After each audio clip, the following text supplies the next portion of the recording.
I touch and salute the holy feet of Bharata Mata, the most powerful and the most merciful. आज इथे उपस्थित सर्वांना माझा नमस्कार.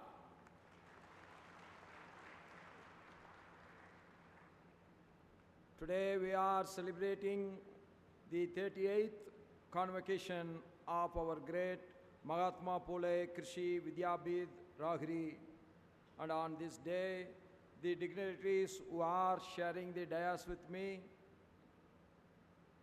Honorable Minister for Agriculture and Pro-Chancellor of our University, Advocate Sriman Manikrao Kokate, and Professor Ram Shinde ji, Chairman Maharashtra Legislative Council, and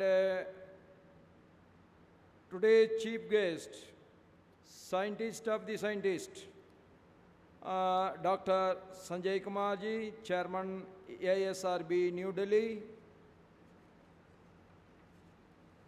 Dr.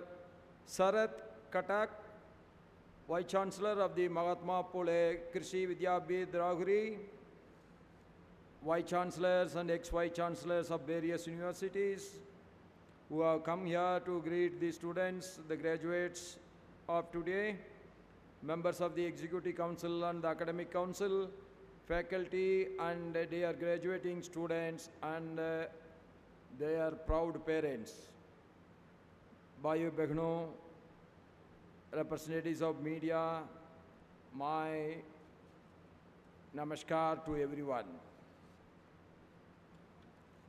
The purpose of there are some good days when you enter, you will get a very good feeling. When I entered, then while coming in the car, both our Shinde ji and Manik ji, both, they were very proudly telling about our university. This is one of the oldest university and the biggest university of Maharashtra, and doing a wonderful work for the farmers.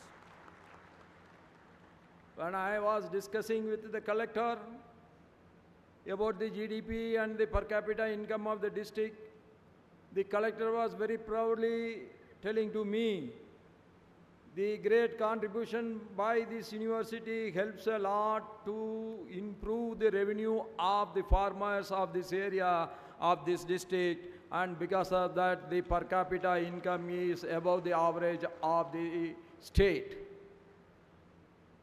This is for the very purpose the university has been created, and you have been educated to get the graduation.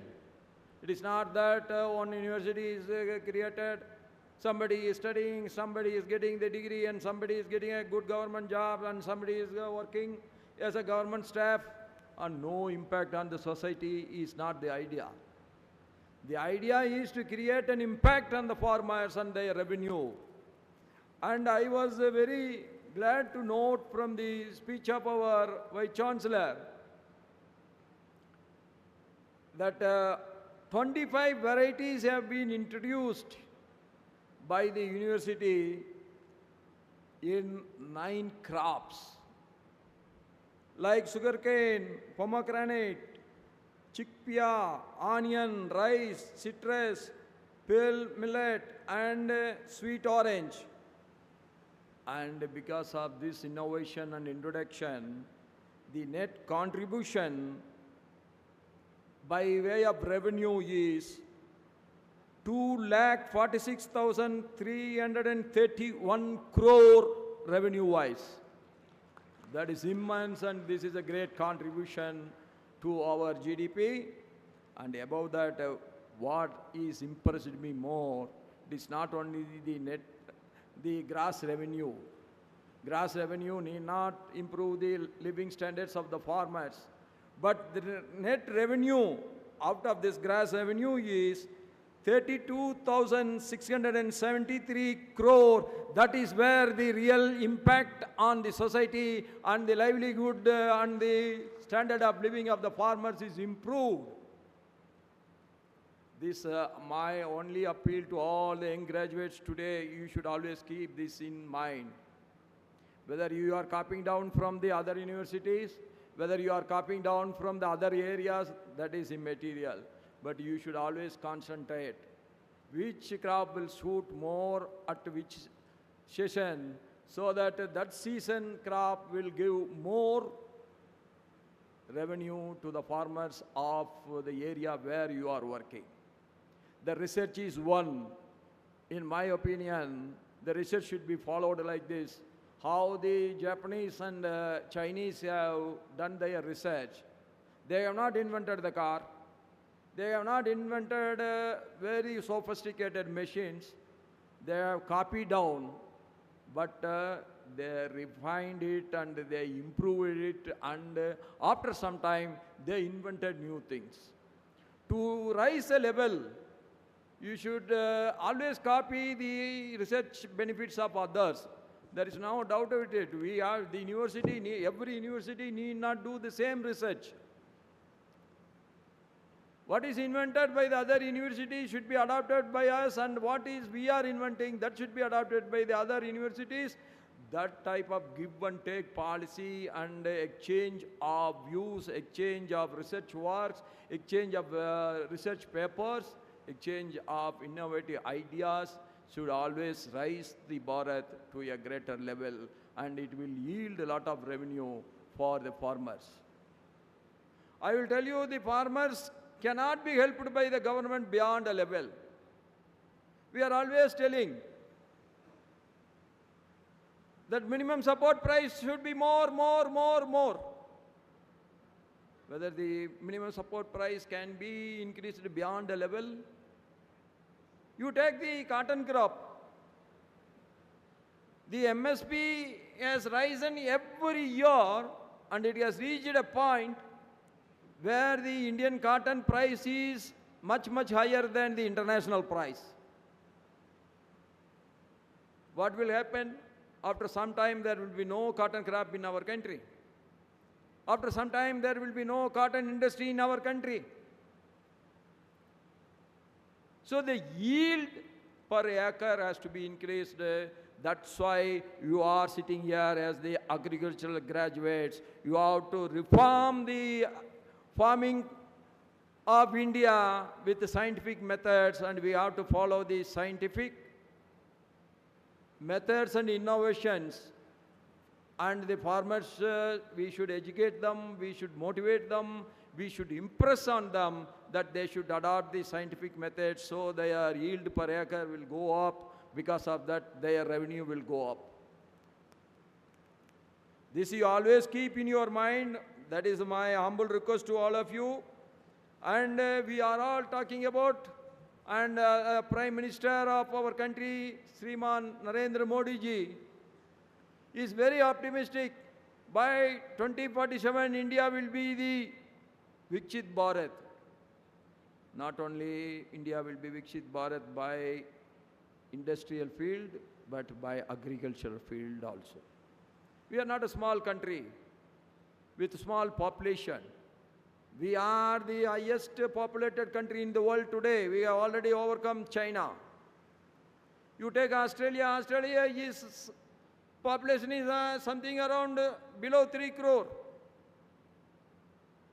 They are at least 4 or 5 times bigger than India by land area.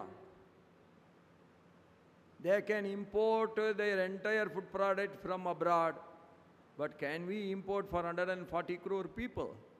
Is it possible? If we start importing for 140 crore people, then there will be no food grains for any other country in the market, international market. So we have to meet our requirements within our country. That is the only way that we can save the humanity and we can save India. So what is needed is what you have studied in the campus should be get implemented practically in the field. The correlation between the theory and practice should be much, much closer. It should get much, much closer. That means we are scientifically advancing and we are educating the society on the scientific methods. That alone will give them the revenue required, and you have to take very care about that. That is why you have been getting the graduation today, that you always keep in your mind.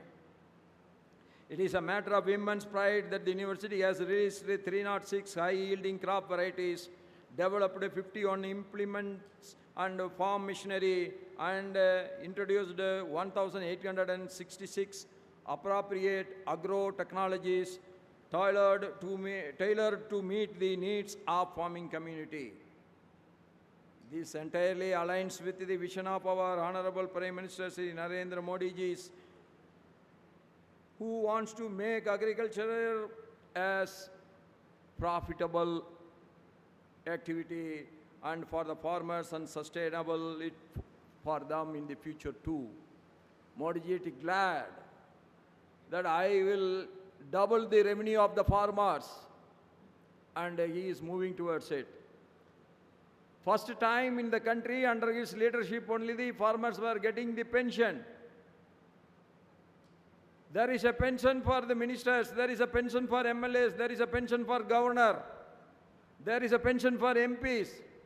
There is no, all the IAS, IPS, all the government employees got the pension. There is no pension for the farmers. For the first time, Modi ji has introduced a financial assistance scheme, Kisan Samman Nidhi, so that every farmer is getting 6,000 rupees pension per year. And I appreciate our Maharashtra government for adding that 6,000. The state government is adding another 6,000. So 12,000 per year, that is almost exactly, it is 1,000 per month is going to a farmer, whatever maybe his land holding. So every care should be taken for the farmers, but you as a graduate, you should take care for the yield per acre should go up. How to adopt the scientific methods, how to adopt where all we can save the water, but the yield has to be improved. The variety has to be improved. You never ever should stop your learning.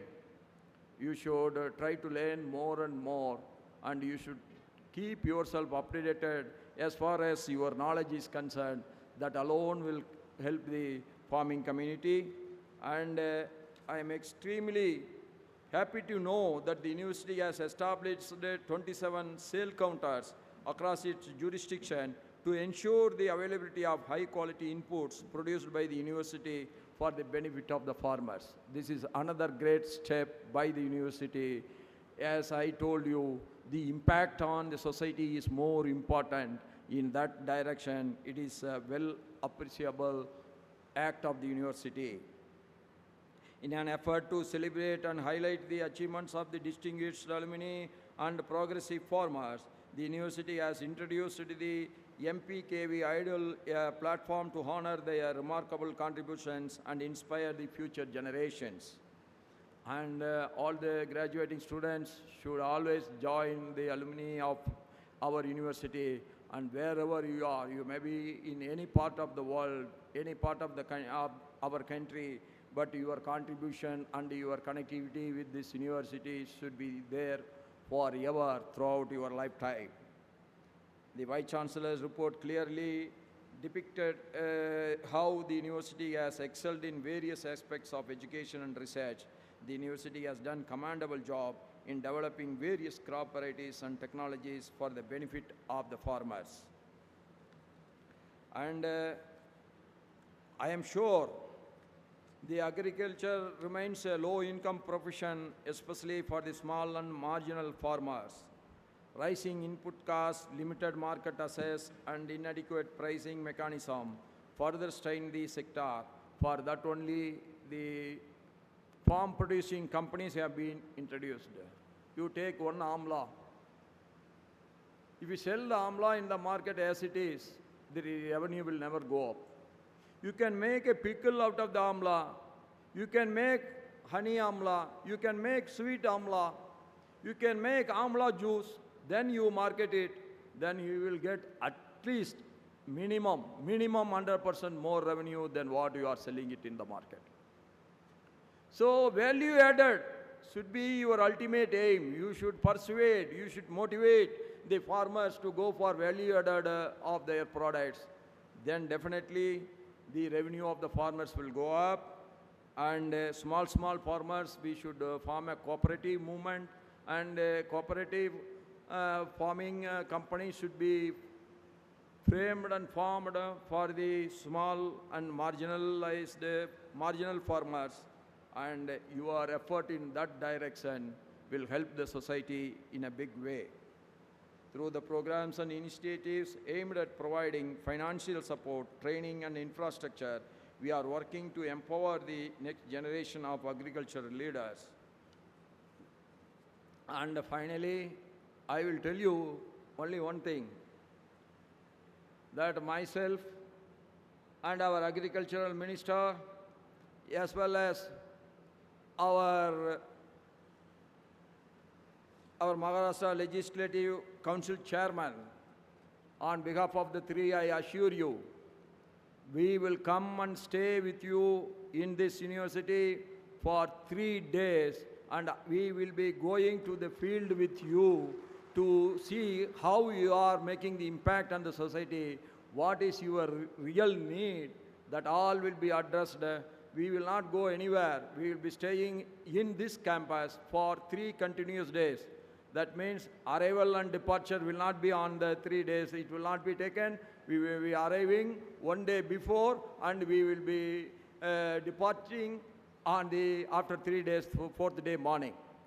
That much assurance I am giving you, and I want to see you that your performance is making a great impact on the society. And once again, I congratulate all of you and wish you every success in all your future new endeavors. Bahut bahut dhanyavad. Jai Hind, Jai Bharat, Jai Maharashtra. Thank you, everyone.